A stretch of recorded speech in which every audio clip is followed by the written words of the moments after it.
Hello and welcome to Digging the Course 365. Rained off again. I'm at Norton Haven. I think it's called Norton Haven. It's a very big windsurfers place. And there must be about 20, 25 people windsurfing at the moment. You can't see them. They're in the background. They are there, trust me. And I was thinking, you know, why don't they come on a good day? But then I thought, well, they're going to get wet anyway. They're in the water, so I suppose a bit of rain doesn't bother them. So today I'm going to hang around the Youth Hostel. I'm going to give the money in for the donations you all gave for giving the kids a break charity. And I'm going to cook a meal. Oh yes, deep fried Dan is back. And I'll show you around the Youth Hostel. I'll show you what a Youth Hostel is, what it's about, and just so you know the kind of places I'm staying in, because it is actually quite nice. When you get to Wales, make sure you go to Pembrokeshire. Honestly, it's lovely in Pembrokeshire. You're going to love it there. Great weather, great views, great place. It's rubbish. This weather is an absolute joke, man. Next year, Digging the Caribbean 365. Can't wait for that one. You know them wind turbines, which they're like windmills, aren't they? And they turn around and they use wind to make electricity. If we cut all them down, there'd be no need for the wind to hang around. It probably just sees them and thinks, oh, they want more wind, let's give them more wind. If we cut them all down, wind will just disappear, it'll just stay out at sea and leave us alone. I was just about to walk to the shop, which is about half a mile away, and then I remembered I've got a car. Am I an idiot or what? I didn't even think of going in the car. Whew. I'm going to go get some potatoes because I'm going to make myself a special dinner. So I thought I'm not going to eat out today. I'm going to cook myself a meal. Now this is what her indoors taught me how to make. It was the best thing which came out of our relationship, was this meal. It's not got a name. I thought, yeah, you know, it'll save me a bit of money and stop going out, eating out.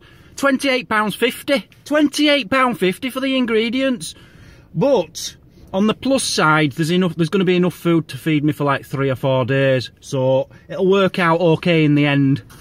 Now, I'm not giving you a proper deep fried Dan video, so don't get too excited. You know, I'm in a public kitchen here. I share this with a lot of other people, and I'm going to be cooking for like 17 hours. So I won't be able to do it on camera, but I'm the only one in at the moment, so I just thought I'd run through the ingredients. Now, I've probably bought too much, but I'd rather have too much than too little. I've got 12 baked potatoes. I probably only need maybe 8. 2 creams. These were the rip-off. I got 3 of them at £2.59 a pack. Complete and utter rip-off, but I wasn't grating my own. That's ready grated. 3 onions. I probably only need 1. Some mixed herbs, olive oil, salt, pepper. And this was the problem. I thought I was getting fresh minced beef, and I haven't. I've obviously got some really old stuff. It's rock hard. So I'm going to have to make do with old meat. It's okay, it turns out it is not old meat at all. I just spoke to a Welsh woman. She says it's frozon. Must be French. So she says with frozon mince, you have to leave it for about 6 hours. It must take time to be ready for perfection. I think I've got special mince. The thing is about having special mince, French mince, frozon, you need to cook it in a special way. Now, you need to get, I'm going to throw out a few French words for you here, a microwavable dish and put it in there, and then if you go over to your microwave, there's a special setting for special French meat. It's called defrost. So you shove it in there to defrost for 5 to 8 minutes. Then you need some special olive oil from France. Put that on some heat and then throw the French mince in there until it's brown. And as you're browning the mince, you need to add some mixed herbs. I can't remember which herbs her indoors used to use. It was one herb, it might have been basil, I'm not sure, but I'm just using mixed herbs. Lots of pepper and lots of salt. It's not very healthy, it's full of salt is this, but it's beautiful. This is just half of it. I've got the other frozon in the defrost, in the microwave. So I've got to do it in 2 stages. French mince, this is going to be lovely. So you put your mince to one side, that's one section. I've got the other section on the go there. And get a couple of onions and take the jackets off. They don't need the jackets, it's spring now. Take the jackets off and just have the middle bit and cut them up. These are French onions, by the way. So you chop all your onions up and you want to fry them off. But what you don't want to do is brown them. It's really just to soften them. I don't know how that happens, but we'll find out. I've got loads on floor here, so I'll have to go and clean up. So when the onions are ready, add them in with the mince and mix it together and just put that to one side. Then you need to cut some potatoes. Now ideally, if you can find a mug, get them to cut the skin off, 'cause it takes ages. I can't be bothered with that. I'm just going to cut them as they are. I'm going to wash the skins and just leave the skin on. But ideally, get yourself a mug and ask them to do it for you. It doesn't have to be a mug, just somebody you don't like. It's really not, it doesn't matter who does it as long as it's not yourself. So I've cut them up. So you're looking for that kind of size. And you want to parboil them so that they're not cooked, they're like half cooked. You just want them so that they've just gone soft, only just.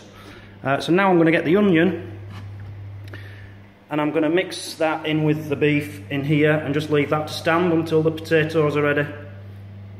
So the potatoes are done and now you have to layer it. Basically,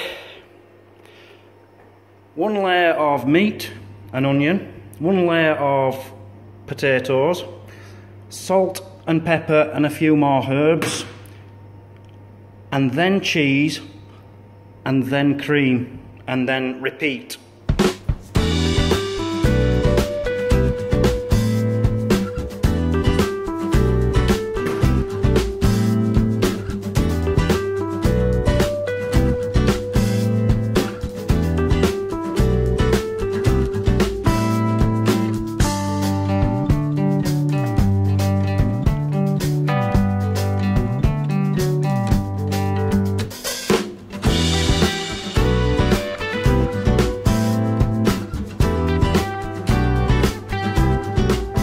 So that's the finished product. It's all cooked, you see. Everything that it can be eaten as it is, it's all being cooked. But now you put it in the oven for as long as you want, on whatever temperature you want. I really don't care. You just want the cheese to be all brown, nice and brown. And I've got a roommate in the youth hostel who's going to have some. No one's ever eaten my food before. It's the moment of truth. I'm going to get the meal out of the oven and I'm absolutely terrified because nobody's ever eaten any of my food before. And if it's horrible, I'm going to feel really, really bad. Jamie, my roommate, is going to have some. Please be good.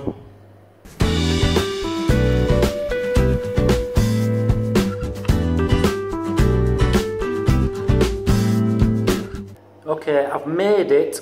Now, I have done something wrong. I've used the wrong herb. I don't know which herb her indoors used to use, but it's not this herb. But luckily, it's still acceptable. It's edible, and I think Jamie will like it. That's the main thing. It's alright. It's still a very nice meal.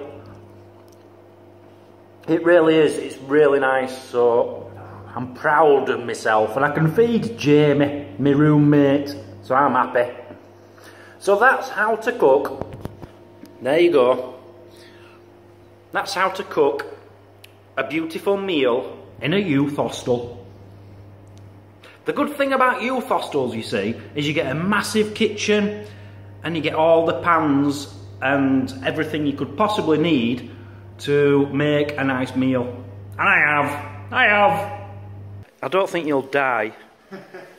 I've just tried it. I just tried it and it were alright. I'll just say my last.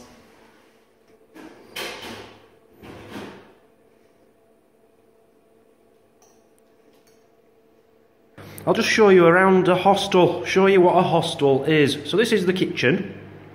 You've got everything you could possibly need. All youth hostels are pretty similar from the YHA, Youth Hostel Association. And we have a lounge. I've not seen anyone in here yet though, because the internet isn't very good in this section. People tend to sit outside near reception more than anywhere. We have a dining room, which I've never been in yet. Very nice. There's the sea. That's where I was detecting last the other day, just down there. And you have a drying room, which is very important for me, because you get a washing machine at £2.50 a go. And this is where most people sit because the internet's over there and it doesn't spread around the whole building, unfortunately. And then you've got all the rooms. It looks like there's 7, 8, 9, 10, 11. There's about 13 rooms in here. And they all look a bit like this one. Here we are. I'm on my own for today. I think I'm the only person in the hostel actually today. So I prefer hostels rather than a hotel sometimes. A hotel is good because you've got a room to yourself. You know, you don't have to share with people. But you don't have a washing machine. You don't have a kitchen, usually, in a hotel or bed and breakfast. Whereas here, you've got everything you need when you're travelling. Better for travellers. That's what I find. So, yeah, I just thought I'd show you around a youth hostel, because I know some people say, what's a youth hostel? Why do you stay in youth hostels? There's your answer.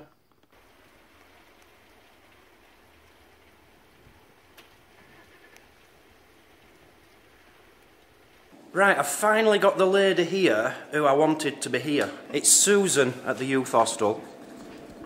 Right, Susan, I told you that I do YouTube, yeah, and I'm going around collecting money for a children's charity. Right. I noticed over here, oh, you're in my video as well, right? I noticed over here you're saving up for breaks for kids. Yeah. Now, I mentioned this in a video the other night to my viewers, and a few people wanted to donate. Oh, fantastic. So, let me just sit this down. Oh. So this is going to take me a while to go through, because I've got to mention exactly how much and who's donated. Yes. Stephen Lloyd wanted to donate £5, Warren Wade £5, Joe Bird £10, Lars £50, Ted £7, Alicia and Gareth £10, Joe Brown £20, Michelle Birchall £5, myself £6.26, Rebecca Mendel £10, Andy Archer £20, James Belts £5.54, Tony and Cheryl £15.84. I've nearly done.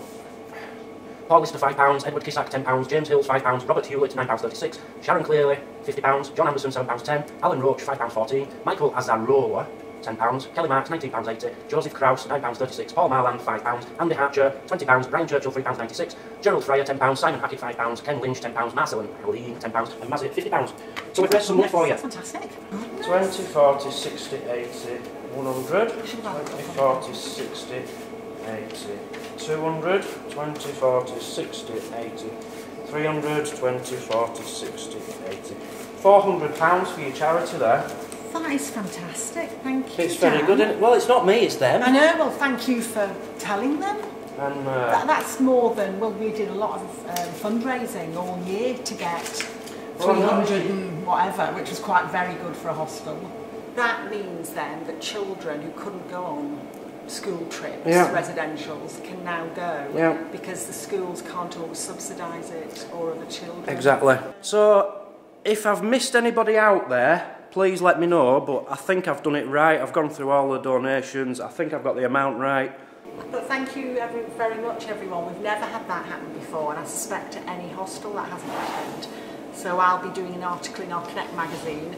Because bless. Yeah, no, that's brilliant. And, you know, if everybody wants to look at yha.org.uk on the internet and see all the many hostels around the country. Yeah, but thank you, Dan. You're welcome. Thank you, everyone. So that's me in a hostel. I will see you tomorrow on Digging the Coast 365. Please donate to Rays of Sunshine by clicking the links in the description or going to diggingthecoast.com to help fulfill the dreams of a terminally or seriously ill child. Keep up the good work, Dan.